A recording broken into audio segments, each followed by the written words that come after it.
हुन्छ। आज हामी तेस्रो भजनलाई लिएर हामीले अध्ययन गर्न गइरहेको छौँ। हाउ ग्रेट द आर्ट, कति महान भन्ने हो कि अघि हामीले गाना पनि गायौँ, महान ईश्वर विचर्छु काम तपाईँको। अनि यो भजन कहाँबाट लेखियो अनि कसरी लेखियो अनि कसले लेख्यो भन्ने कुरालाई हामी केही चाहिँ हेर्नेछौँ।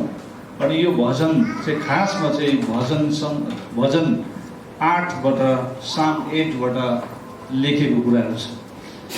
भजन सङ्ग्रह 8मा यसरी भनेको छ, हे परम प्रभु, हाम्रो प्रभु, सारा पृथ्वीभरि तपाईँको नाउँ कति महिमित छ। तपाईँको महिमाको स्तुति गान उच्च स्वर्गमा हुँदछ। शिशुहरू र दुधे बालकहरूको ओठबाट तपाईँले पूर्ण प्रशंसा निकाल्नु भएको छ। तपाईँको वैरीहरूका कारणले अनि शत्रु र प्रतिपक्षीलाई चुप गराउनलाई तपाईँले यसो गर्नुभएको छ। जब म तपाईँको हातले बनाएको आकाशलाई र तपाईँले स्थापित गर्नुभएका जुन र ताराहरूमाथि विचार गर्छु, मानिस के हो तपाईँ त्यसको वास्ता राख्नुहुन्छ, मानिसको छोरा के हो र तपाईँ त्यसको फिक्री गर्नुहुन्छ। तपाईँले त्यसलाई स्वर्गीय प्राणीहरूभन्दा केही मात्रा सानो बनाउनु भयो र त्यसलाई महिमा र आदरको मुकुट पहिराउनु भएको छ। आफ्नो हातका कामहरूमाथि तपाईँले त्यसलाई शासक बनाउनु भएको छ। सबै थोक तपाईँले त्यसका पैताला मुनि राखिदिनु भएको छ। सबै भेडा बाख्रा र गाई गोरु र वनका सबै पशुहरू, आकाशका पक्षीहरू र समुद्रका माछाहरू र समुद्रभित्र पौडने सबै जन्तुहरू, हे परम प्रभु, हाम्रो प्रभु, सारा पृथ्वीभरि तपाईँको नाउँ कति गौरवमय छ। आमेन। यहाँ हेऱ्यो भने परमेश्वरको सृष्टिको बारेमा, अचम्मको सृष्टिको बारेमा वर्णन गरेको छ। साथै येशूको बारेमा पनि यहाँनिर हामीले पाउँदछौँ। येशूको बारेमा 5 देखि तपाईँले हेर्नुभयो भने त्यो विशेष 5 पदलाई चाहिँ येशूको बारेमा त्यहाँ वर्णन गरेको छ। तपाईँले त्यसलाई स्वर्गीय प्राणीहरूभन्दा केही मात्र सानो बनाउनु भयो र त्यसलाई महिमा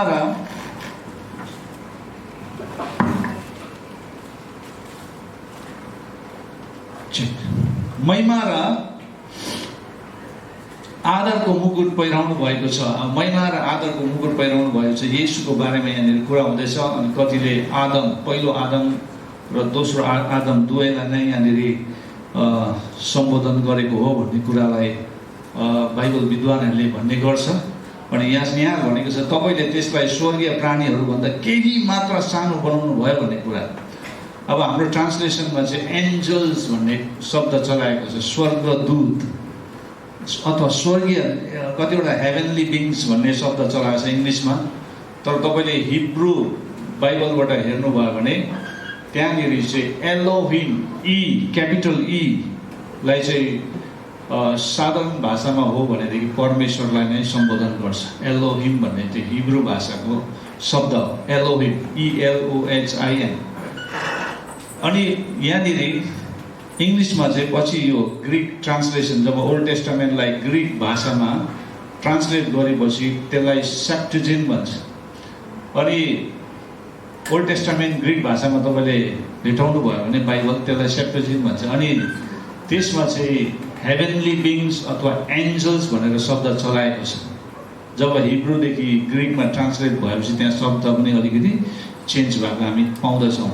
तर वास्तवमा हिब्रू बाइबलमा तपाईँले कतै हेर्नुभयो र कसैलाई सोध्नुभयो भने त्यहाँ एलोहिम भन्ने शब्द चलाएको छ, परमेश्वर, जसले चाहिँ येशूको बारेमा वर्णन गरेको हो भनेर यहाँनिर हामीले बुझ्न सक्छौँ, जसलाई महिमा र आदरको मुकुट पहिराउनु भएको छ। साथै मानिसलाई पनि परमेश्वरले त्यसरी सृष्टि गर्नुभएको हो भन्ने कुरालाई हामी बुझ्दछौँ। स्वर्गीय प्राणीहरूभन्दा केही मात्र होइन, तर परमेश्वरभन्दा केही मात्रामा हामीलाई बनाउनु भएको। आमेन। र आज विशेष यहाँनिर परमेश्वरको सृष्टिको बारेमा, यहाँनिर उहाँको सृष्टि कति महान छ, कति गौरवमय छ भन्ने कुरालाई भजन सङ्ग्रहको लेखकले बताइरहेको हामी पाउँदछौँ है। अनि यो गाना काल बोवक कार्ल बोबक भन्ने एकजना व्यक्ति स्विडिस मान्छे हो, स्वेडेनको हो। अनि त्यो व्यक्तिले 1886 सालमा यो गानालाई लेखेको। अनि यो गाना वास्तवमा पोएम एउटा कविताको रूपमा लेखेको थियो, तर पछि गएर स्विडिसहरूले यो कवितालाई गानामा परिणत गरे र मेलोडी लगाएर है। त्यहाँबाट जर्मन भाषामा ट्रान्सलेट भयो, त्यहाँबाट रसियनमा ट्रान्सलेट भयो, त्यहाँबाट इङ्ल्यान्डतिर पनि फैलिनु थाले। त्यहाँबाट बिस्तारै 1905 देखि अमेरिकामा यो गाना पपुलर भएर गयो।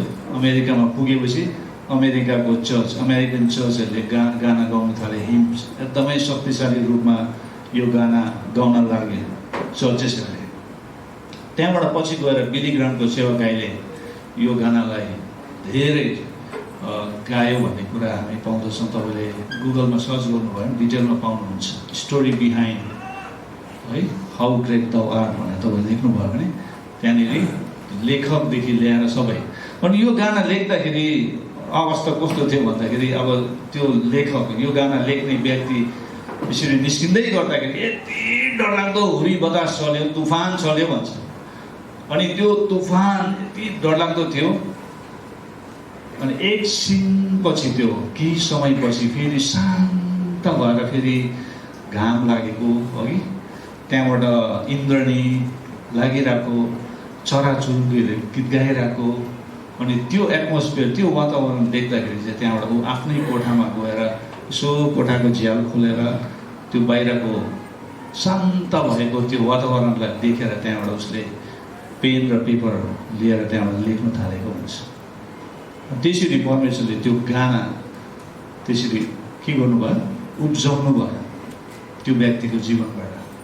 अनि परमेश्वरले जोसुकैको जीवनबाट गाना लेख्नुहुन्न। गाना चाहिँ त्यो व्यक्तिले मात्रै लेख्छ जसले चाहिँ परमेश्वरलाई साँचो रूपले चिनेको छ, जसले चाहिँ परमेश्वरको चरित्रलाई बुझेको छ, जसले आफैलाई पवित्रतामा अथवा उहाँको धार्मिकतामा आफैलाई के गरेको छ, राखेको छ। त्यस्तो व्यक्तिहरूलाई परमेश्वरले चलाउनुहुन्छ। अनि यो 200 वर्ष, लगभग 200 वर्षको अवधिमा पनि यो गाना अझै पनि चर्चमा गुन्जिरहेको छ शक्तिशाली रूपमा। आज हाम्रो होम चर्च मण्डलीमा यो गाना गाई शक्तिशाली रूपमा हामीले परमेश्वरको उपस्थितिलाई महसुस गरिरहेको थियौँ, उहाँको अभिषेकलाई। गर्नुभयो तपाईँले, महसुस गर्नुभयो। अनि यो गाना त्यतिखेर लेखेको हो कि, तर आज पनि 21औं शताब्दीमा आएर 1800 समयमा लेखेको, तर 21औं शताब्दीमा पनि आएर यो गाना अहिले हाम्रो समयमा, हाम्रो पुस्तामा पनि यो गानाले धेरैको हृदयलाई छुन्छ। तपाईँहरूले कतिजना सिङ्गर्सहरू छ, गायकहरू छ होइन, लेखकहरू छ, तपाईँको गाना पनि आउने पुस्ताहरूले गाएको होस् भनेर प्रार्थना गर्नुभयो। त्यो गाना कस्तो समयमा लेखेको त्यसले पनि धेरै फरक ल्याउँछ। आमेन। अस्ति हामीले आई हेभ डिसाइडेड भन्ने गाना है, येशूको पछि म हिँड्न लागेँ भन्ने गाना कसरी लेख्यो, कस्तो समयमा, कसले, किन लेख्यो, के भइरहेको थियो भन्ने कुरा, ब्लेसेड एस्योरेन्सको बारेमा है, त्यो दिदीले कसरी लेख्नुभयो भन्ने हुन्छ। पहिलो स्ट्यान्जा, पहिलो वर्ड्स, यो गानाको पहिलो वर्ड्स, महान ईश्वर विचार्छु काम तपाईँको। अब यहाँ परमेश्वरको शक्तिको बारेमा यहाँनिर वर्णन हुँदैछ। परमेश्वरको शक्तिको बारेमा, परमेश्वरको शक्तिको बारेमा। अचम्मको सृष्टि गर्नुभयो, हेर्छु तारा, सुन्छु गर्जन, डरलाग्दो प्रकट सामर्थ संसारमा तपाईँको। मत्ती 8:26 देखि 27 मा तपाईँले हेर्नुभयो भने, बाइबल खोल्नुभयो भने त्यहाँनिर भन्छ, येशूले तिनीहरूलाई भन्नुभयो, अल्पविश्वासी मानिस हो, तिमीहरू किन डराउँछौ। तब उठेर उहाँले बतास र समुद्रलाई हकार्नु भयो र आदि बिल्कुल शान्त भयो भन्छ। यिनी त कष्ट मानिस हुन्, किनभने बतास र समुद्रले पनि यिनका आज्ञा मान्दो रहेछ। अनि ती मानिसहरू छक्क परे। त्यो ढुङ्गामा चढेर जाँदै गरेको सबैजना छक्कै परे। येशूले त्यो आधी बेरीलाई पनि शान्त हो भन्ने बित्तिकै त्यहाँ शान्त भयो। हुनसक्छ तपाईँ हाम्रो जीवनमा विभिन्न प्रकारको आधी बेरी आइरहेको होला, है, आधीबेरी आइरहेको होला।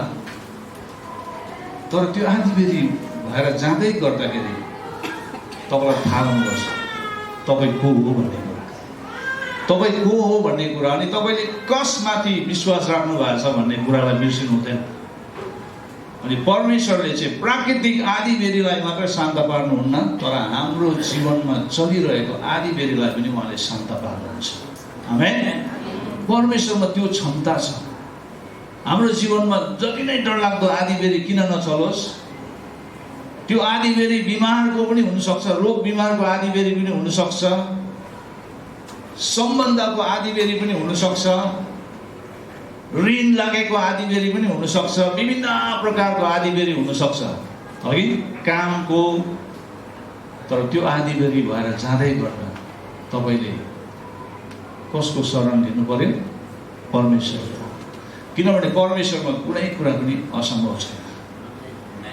विश्वास गर्नेहरूप्रति सबै कुरा सम्भव छ भनेको छ कि छैन? विश्वास गर्नेहरूप्रति सबै कुरा सम्भव छ। अनि परमेश्वर चाहिँ शक्तिशाली परमेश्वर हुनुहुन्छ। उहाँले मेरो जीवनको आधीबेरीलाई पनि शान्त पार्नुहुन्छ भन्ने विश्वासमा हामी जिउनुपर्छ। कलसी 1:15-17 हेऱ्यो भने त्यहाँनिर परमेश्वरको सृष्टिको बारेमा वर्णन गरेको छ। येशूलाई हामी त्यहाँनिर देख्छौँ। उहाँ अदृश्य परमेश्वरको प्रतिरूप, सारा सृष्टिको जस्ता हुनुहुन्छ। परमेश्वर आत्मा हुनुहुन्छ, उहाँ अदृश्य, उहाँलाई कसैले देख्दैन, देख्दैन। त्यो अदृश्य परमेश्वरको प्रतिरूप चाहिँ येशू ख्रीष्ट, जो मानिसको रूप लिएर यो संसारमा आउनुभयो। अनि कतिजनाले फोटो राखेको हुन्छ घर घरमा, फ्रेम बनाएर राखेको हुन्छ, कतिले मूर्ति बनाएर राखेको हुन्छ। किन भन्नुहोस् त? परमेश्वरको प्रतिरूप भनेर याद दिलाउनको लागि अथवा सम्झना गर्नुको लागि। आउने पुस्तालाई पनि येशू चाहिँ यस्तो थियो है भन्ने प्रकारले कतिजनाले त्यसरी राखेको छ।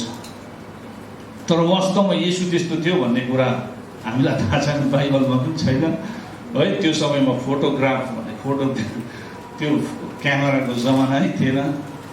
कस्तो थियो भने मान्छेले कल्पना गरेर येशू चाहिँ यस्तो थियो भन्ने प्रकारले बनाएको हुनसक्छ। तर वास्तवमा अहिले हेऱ्यो भने गुगलमा तपाईँले इमेज अफ जिजस क्राइस्ट भनेर देख्यो भने यस्तो खालके नक्साहरू देख्छ त्यहाँ परिको, तपाईँ आफै कन्फ्युज हुन्छ। तर हामीले कहिले पनि त्यो नक्सालाई परमेश्वरको ठाउँलाई चाहिँ परमेश्वरको जग्गा चाहिँ त्यो नक्साले ओगट्नु चाहिँ भएन, लिनु भएन। बुझ्नु हुँदैछ?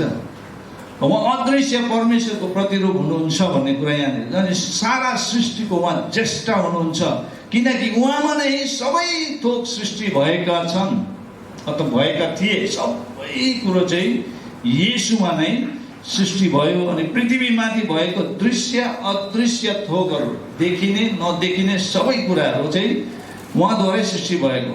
चाहे सिंहासनहरू, चाहे प्रभुत्वहरू, चाहे प्रधानताहरू, चाहे अधिकारहरू, सबै थोक उहाँद्वारा, उहाँकै निम्ति सृजिएका हुन्।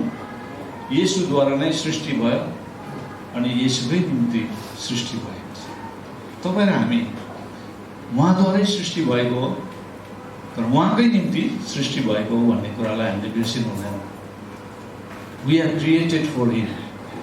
हामी उहाँको लागि सृष्टि भएको, हामी आफ्नै लागि सृष्टि भएको होइन। हामी धेरैचोटि मतलबी हुन्छ, स्वार्थी बन्छौँ, है। हामीले आफ्नै जीवन आफै ड्राइभ गर्ने कोसिस गर्छौँ, हामीले हाम्रो जीवनलाई चलाउने कोसिस गर्छौँ आफैले। वास्तवमा हाम्रो जीवन चाहिँ परमेश्वरले चलाउनुपर्छ। आमेन। परमेश्वरको हातमा हामीले समर्पण गर्नुपर्छ। हामीले आफूलाई परमेश्वरमा भरोसा गर्नुपर्छ, आफैमाथि होइन। धेरैचोटि आफैमाथि विश्वास गर्ने हुँदा, भरोसा पर्ने हुँदा हामी ढल्छौँ, खतम हुन्छ। उहाँ नै सबै कुराभन्दा अगाडि हुनुहुन्छ र उहाँमा नै सबै कुरा बाँधिएर रहेका छन्।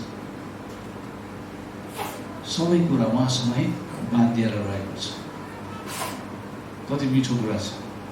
पाउलले कलसीको मण्डलीलाई पत्र लेख्दै गर्दा येशूको सृष्टिको बारेमा, येशूले गर्नुभएको सृष्टिको बारेमा त्यहाँ वर्णन गरेको छ। अनि दोस्रो वर्सले के बताउँछ? परमेश्वरको एउटा क्यारेक्टरलाई, परमेश्वरको शान्तिको बारेमा, God of peace, the peace भन्ने कुरा, द पिस अफ गड, परमेश्वरको शान्तिको बारेमा बताउँछ। पहाड पर्वत जङ्गलमा जब घुम्छु, पन्छीहरू म सुन्छु गाएको। हामी यहाँ पियानो त बजेको छैन है, किबोर्डहरू बजेको भने मिठो सुन्थ्यो होला। अनि खालि आवाजले गर्दा त अलिकति अप्ठ्यारै हुन्छ, कता कता लह नमिले जस्तो हुन्छ हो। सुन्दर पहाडदेखि म तल हेर्छु, कलकलावा खोलाको सुन्दर छु। अब यहाँनिर परमेश्वरको शान्तिको बारेमा वर्णन गरेको छ। परमेश्वर शान्ति, परमेश्वरमा शान्ति छ है। अनि तपाईँले युहन्ना 14:27 गएर हेर्नुभयो भने त्यहाँ येशूले के भन्नुभयो? शान्ति म तिमीहरूसँग छोडिराख्छु, म आफ्नो शान्ति तिमीहरूलाई दिन्छु, संसारले दिए जस्तो म तिमीहरूलाई दिँदिनँ। तिमीहरूको हृदय व्याकुल नहोस् र भयभीत नहोस्। जब परमेश्वरको शान्ति हामीमा आउँछ भनेदेखि हाम्रो हृदय व्याकुल पनि हुँदैन, भयभीत पनि हुँदैन। किन भन्नुहोस् त? यशाया 26:3 यसरी भन्छ। के भन्छ यशाया 26:3? जसको मन परमेश्वरमा अडेको छ त्यो व्यक्तिकोमा शान्ति हुन्छ, किनभने त्यसले परमेश्वरमाथि भरोसा गरेको छ है। अनि परमेश्वरले दिनुभएको शान्ति जब हामीमा छ भनेदेखि हामी कहिले पनि भयभीत हुँदैन, अनि हामी कहिले पनि के हुँदैन? व्याकुल हुँदैन। तर संसारले दिएको शान्ति चाहिँ केही क्षणको लागि मात्रै हो। कतिजना आज मेरो ब्याङ्कमा 50,000 छ भने मलाई कति शान्ति हुन्छ, कतिवटा मेरो खाँचोहरू पुरा हुन्थ्यो भन्छ।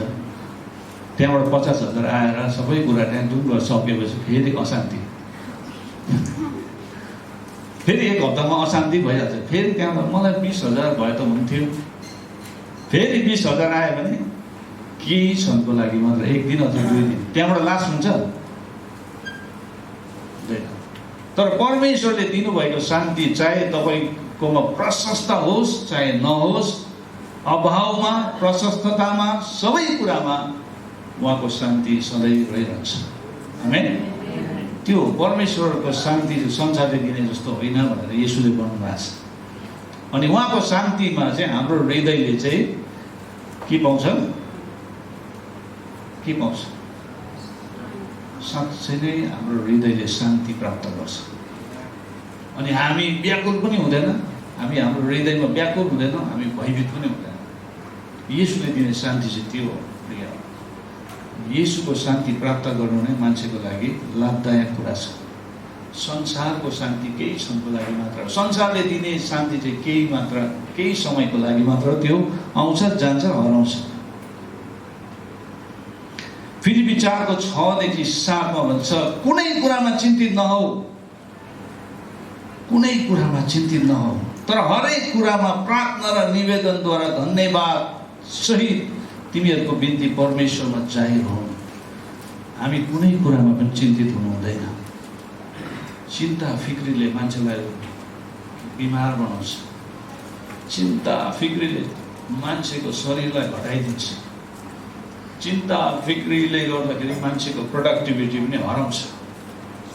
उमा भएको क्षमताहरू पनि घट्दै घट्दै घट्दै जान्छ। चिन्ता फिक्री भन्ने डरलाग्दो कुरा हो। डरलाग्दो रोग लाग्न सक्छ चिन्ता फिक्रीको कारण। त्यसैले हामीलाई बारम्बार परमेश्वरको वचनले चिन्ता नगर भनेर, चिन्ता गर्नु हुँदैन। मत्ती 6:6 पनि भनेको छ, डु नट वरी है, हामी चिन्ता गर्नु हुँदैन।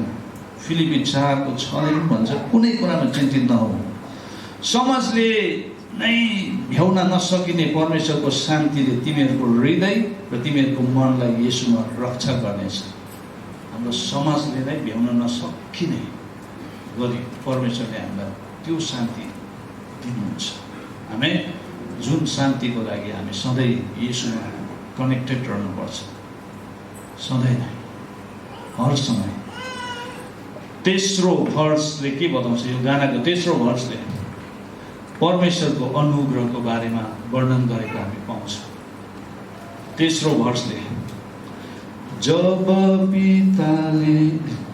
पिताले एक लौटे पुत्रलाई, हो होइन होला, कता तलमाथि भाष, जब पिताले एक लौटे पुत्रलाई पठाए जगमा पाप उठाउनलाई, मेरो बदली क्रुसैमा उनी चढी उद्धार मेरो गरेर गदबार प्रशंसा है भने यो गाना मैले कहिले सुनेको थाहा छ?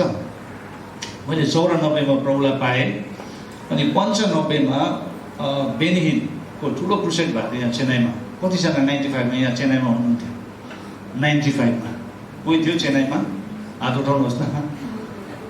95 मा दिदी, मोना दिदी, फिलिप दाजु अनि अरू थिएन? अरू जन्मेकै थिएन होला, हो, हावामा उडिरहेको थियो कता है।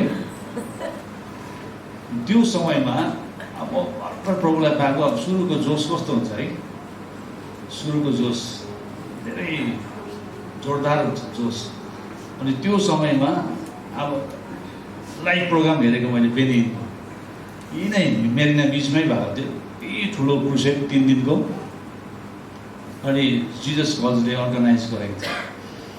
अनि त्यहाँ गयो, त्यतिखेर चाहिँ अनि पास्टर बेनिहिनले यो गाना गाउनुभएको थियो, Dancing my soul, my Savior God to thee, how great thou art। यो गाना यति बेसी गाउँथे त्यहाँनिर। अनि यो गाना चाहिँ मेरो हृदयमा यति बेसी गुन्जेर बस्यो धेरै समयसम्म। अनि जब यो गाना सुन्थेँ म बेनिहिनको याद आउँथ्यो क्या। त्यो क्रुसेडमा यति हिलिङ्सहरू भएको, डेलिभरेन्सहरू भएको, मान्छेहरू रोगबाट छुटकारा पाएको, अन्धाहरूले दृष्टि पाएको, लङ्गडाहरू हिँड्न थालेको। अनि यो परमेश्वरको अचम्मको कामहरू देखेँ क्या। त्यो गाना चाहिँ साँच्चै नै त्यो समयमा धेरै गाउने गर्थे। एउटा टिमै थियो, कोयर टिमले नै गाउँथे। अनि धेरै त्यो गाना त्यहाँ धेरै गुन्ज्यो मरिना बिचमा 1995 मा। अनि यो गानाले, यो तेस्रो भर्सले चाहिँ के बताउँछ भने परमेश्वरको अनुग्रहको बारेमा। रोमी 5:8 लाई तपाईँले अहिले नखोल्नुहोस्, तपाईँलाई थाहा छ। हामी पापी छँदा नै ख्रीष्ट हाम्रो लागि मर्नुभयो, यसैमा परमेश्वरले उहाँको प्रेमलाई प्रदर्शन गर्नुभयो भन्ने कुरा हामीलाई थाहा छ। God has demonstrated his love। कसरी भन्नुहोस् त? हामी पापी छँदा नै ख्रीष्ट हाम्रो लागि मर्नुभयो भन्ने कुरालाई चाहिँ प्रकट गर्नुभयो। अनि त्यो चाहिँ अनुग्रह। रोमी 8:31 देखि 32 लाई हामीले पढ्यो भने यहाँ अझै शक्तिशाली कुरा के छ भनेदेखि, हामीले यसमा के भन्ने त? पाउलले रोमीहरूलाई पत्रमा भन्दैछ, हामीले यसमा के भन्ने त? यदि परमेश्वर हामीतर्फ हुनुहुन्छ भने हाम्रो विरुद्धमा को हुन्छ? When God is for us, who can be against us? जसले आफ्नै निज पुत्रलाई बाँकी राख्नु भएन। परमेश्वर चाहिँ हाम्रो पक्षमा हुनुहुन्छ। उहाँले आफ्नै पुत्र येशू ख्रीष्टलाई पनि हाम्रो लागि बाँकी राख्नु भएन भन्नुको मतलब के हो? उहाँले हामीलाई असाध्यै माया गर्नुहुन्छ। उहाँले हामीलाई असाध्यै माया गर्नुभएको कारणले गर्दा उहाँले आफ्नो एक लौटे पुत्रलाई पनि छोड्नु भएन, पठाउनु भयो यो संसारको लागि। यो संसारको मानिसलाई बचाउनका लागि, पापबाट मुक्त गराउनका लागि यो संसारमा उहाँले आफ्नो पुत्रलाई बलिदानको रूपमा दिनुभयो। ऱ्यान्सम फर म्यानी हुन्छ। उहाँ चाहिँ हाम्रो लागि त्यो ज्याला बन्नुभयो, पापको ज्याला। पापको ज्याला चाहिँ मृत्यु हो भन्छ नि है। अनि पापको ज्याला मृत्यु हो भनेदेखि येशूको मृत्युले चाहिँ हामीलाई त्यो मृत्युबाट बचौँ। उहाँले ही पेड द प्राइस, उहाँले नै त्यो दाम तिरिदिनु भयो। उहाँले हाम्रो लागि पनि आफ्नो पुत्रलाई बाँकी राख्नु भएन भन्दैछ यहाँनिर।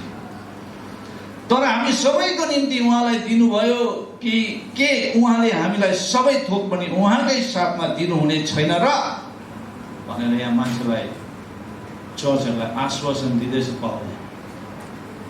तिमीलाई थाहा छैन हाम्रो परमेश्वरले आफ्नो पुत्रलाई त बाँकी राख्नु भएन हाम्रो लागि, उहाँले आफ्नो पुत्र त उहाँले दिनुभयो हाम्रो लागि भनेदेखि के उहाँले हामीलाई सबै थोक पनि उहाँकै साथमा दिनुहुने छैन र भनेर त्यहाँनिर प्रश्न हुँदैछ।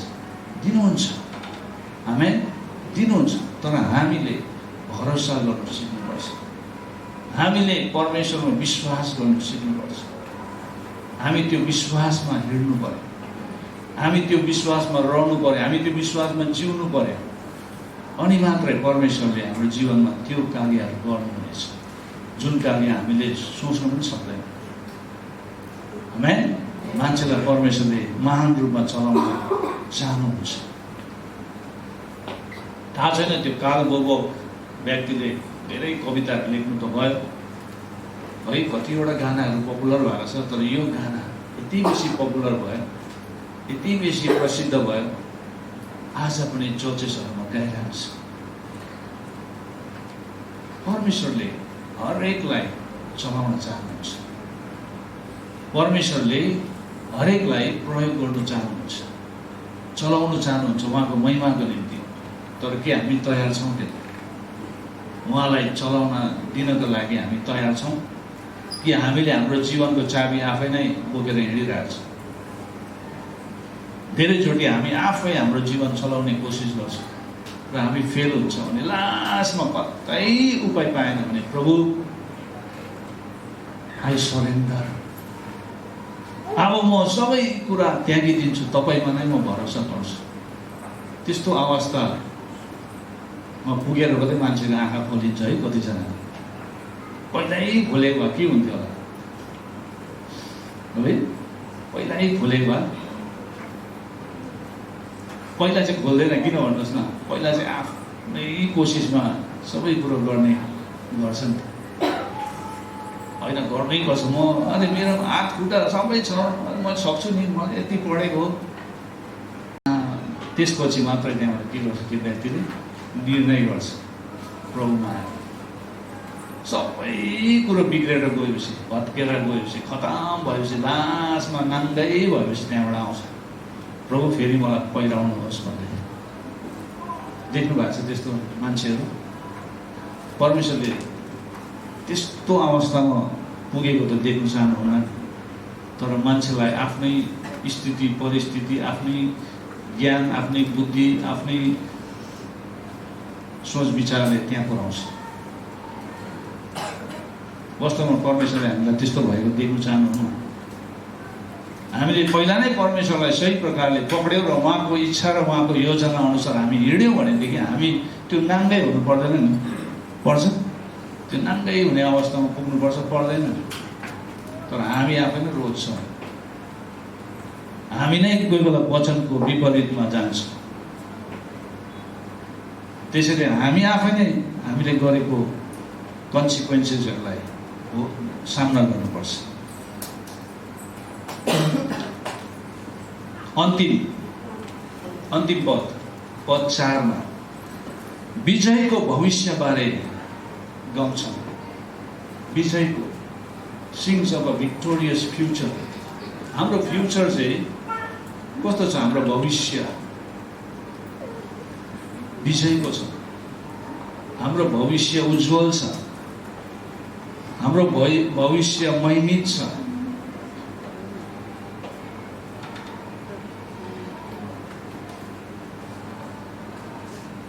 जय ध्वनि साथ येशू संसारमा आउँछन्, असीम आनन्द साथ लैजान्छन् उहाँ, विनम्र साथ उनलाई उहाँ पुज्नेछु, महान ईश्वरको गर्छु प्रशंसा।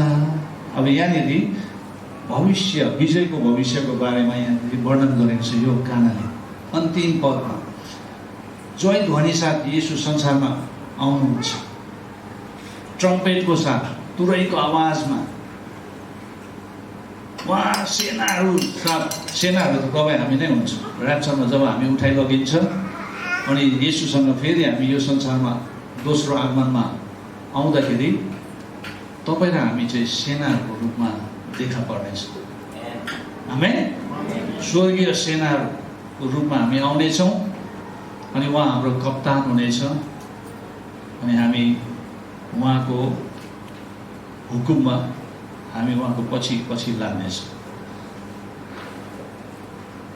येशू मेरो कप्तान म उनलाई पछ्याउँछु भन्ने गाना गाउँछ नि हामी बेला बेला है। साँच्चै त्यसरी नै हामी आउँछौँ दोस्रो आगमनमा एकदम जय ध्वनि साथ, एकदमै तुरैको आवाजमा हामी संसारमा आउनेछ। संसारको मान्छे त्यतिखेर छक्कै पर्नेछ, विलाप गर्नेछ। मत्ती 24 मा त्यहाँ लेखेको छ, जकरियाको पुस्तकमा लेखेको छ है। अनि तपाईँले 19 अध्यायमा, प्रकाशको 19 अध्यायमा गएर हेर्नुभयो भने त्यहाँ लेखेको छ हाम्रो भविष्य चाहिँ एकदमै विजयको भविष्य छ। तपाईँले पहिलो थेसलोनिया 4:16 देखि 17 हेर्नुभयो भने त्यहाँ भन्छ, किनकि प्रभु स्वयं हुकुमको गर्जनसित, प्रधान स्वर्गदूतको आवाज र परमेश्वरको तुरैको स्वरसित स्वर्गबाट ओर्लनु हुनेछ र ख्रीष्टमा मरेकोहरू चाहिँ पहिला बौरी उठ्नेछ। पहिला ख्रीष्टमा मरेकोहरू चाहिँ बौरी उठ्नेछ। तब हामी बाँचिरहेको, यदि आज नै येशू आउनुभयो भने पहिला मरेको, येशूमा मरेकोहरू, ख्रीष्टमा मरेकोहरू उनीहरू बौरी उठ्नेछ। त्यहाँबाट हामी सबैजना एकसाथ हामी के हुन्छौँ, आकाशमा येशूलाई भेट्नको लागि हामी साथसाथै बादलमा उठाइ लगिनेछ। आमेन। त्यो दिनलाई ऱ्याप्चर भनिन्छ। त्यो दिनलाई दोस्रो आगमन भन्दैन, ऱ्याप्चर भनिन्छ। अनि ऱ्याप्चरमा हामीलाई उठाइ लगेपछि 7 वर्षको यहाँनिर महासङ्कष्टकाल सुरु हुन्छ अनि महासङ्कष्टकाल पछि मात्र येशू दोस्रो आगमनमा फेरि आउनुहुनेछ। त्यतिखेर चाहिँ येशू राज गर्नु आउनुहुनेछ, 1000 सालको राज्यलाई स्थापना गर्नुहुनेछ र हामी येशूसँग 1000 साल वर्ष हामी के गर्नेछौँ, राज्य गर्नेछौँ। राजाहरू र पुजारीहरू भएर येशूसँगै हामी राज गर्नेछौँ र त्यतिखेर संसारको राजधानी चाहिँ यरुसलेम हुनेछ, वर्शिप सेन्टर जहाँ चाहिँ 24 घण्टा त्यहाँनिर आराधना हुनेछ। अनि हामी सबैजना विभिन्न देशहरूबाट वर्षमा एकचोटि, जकरियाको पुस्तकले वर्षमा एकचोटि चाहिँ छाप्रोबासको चाड मनाउनको लागि त्यहाँ जानुपर्छ है। त्यतिखेर चाहिँ ल जाउँ है सियोनसम्म, ल जाउँ है सियोनसम्म भन्दै गाना गाउँदै जानुपर्छ। हरेक देशबाट एउटा एउटा प्रतिनिधि हुनुपर्छ जसले त्यो ग्रुपलाई प्रतिनिधित्व गराउँदै सियोनमा जानुपर्छ, यरुसलेममा। माउन्ट जायनमा चाहिँ परमेश्वरले आफ्नो सिंहासनलाई खडा गर्नुहुन्छ अनि येशू चाहिँ त्यहाँबाट गर्जने सिंहको रूपमा उहाँनिर त्यहाँबाट उहाँले आफ्नो आज्ञाहरू दिनुहुन्छ।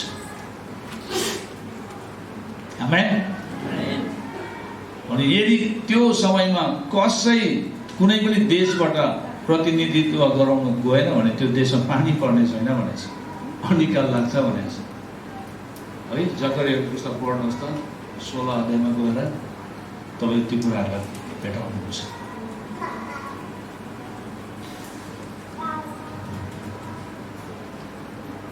तीतस 2:13 के भन्छ भने, हाम्रो धन्यको आशा, हाम्रो महान परमेश्वर मुक्तिदाता येशू ख्रीष्टको महिमाको आगमनको हामी प्रतीक्षा गर्दछौँ।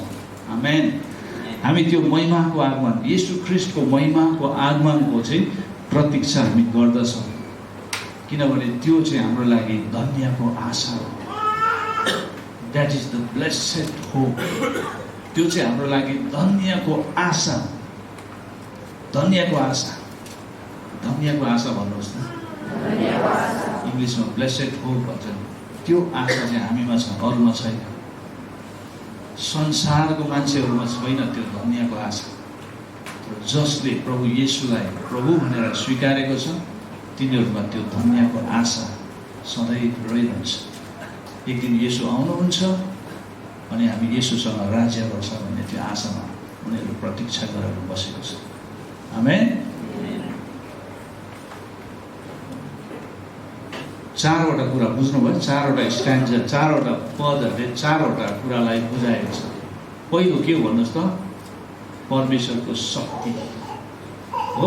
परमेश्वरको शक्ति भन्नु त, परमेश्वरको शान्ति, परमेश्वरको अनुग्रह, विजयको भविष्य, परमेश्वरको शान्तिको कारण, परमेश्वरको शक्तिको कारण, परमेश्वरको अनुग्रहको कारण, परमेश्वरको विजयको कारण हाम्रो जीवनबाट के हुनुपर्छ? प्रशंसा होइरहोस्, होइरहोस्। हामी सबैजना आफ्नो स्थानमा खडा हुनेछौँ। वर्शिप टिमलाई